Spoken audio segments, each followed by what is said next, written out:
Λοιπόν, όπως είπαμε και προηγουμένως και μας είπε και η αστυνομία εδώ, είναι η περίπτωση αποθήκη, τα λεγόμενα σιλό.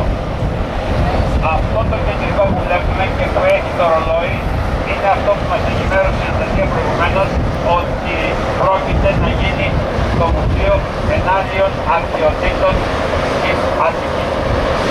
Το ρολόι που βλέπουμε μπροστά μας στήθηκε στα 1965. Ήταν σχέδια ενός μηχανικού που λέγεται Καραμάνος και χρειάστηκαν 5 χρόνια και 15 εργάτες να το κατασκευάσουν. Το ύψος του κτηρίου που βλέπετε εκεί είναι 50 μέτρα. Με το ρολόι είναι 56 και 20. 6 και 20 είναι το ύψος του ρολογιού.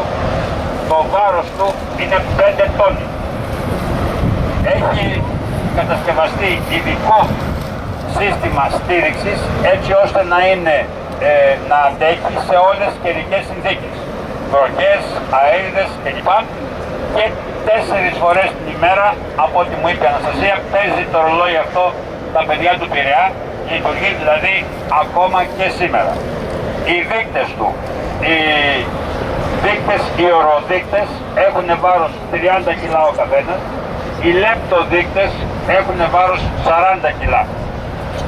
Είναι κάτι αντίστοιχο με το ρολόι του Big Ben στο Λονδίνο και το ένα είναι ότι οι δείκτες του Big Ben είναι κατά 10, οι οροδείκτες κατά 10 πόντους μικρότεροι, δηλαδή 2,60 είναι εκείνοι, αλλά είναι κατά 1 μέτρο περίπου μεγαλύτεροι οι λεπτοδείκτες. Είναι 4,60 λεπτοδείκτες του Big Ben.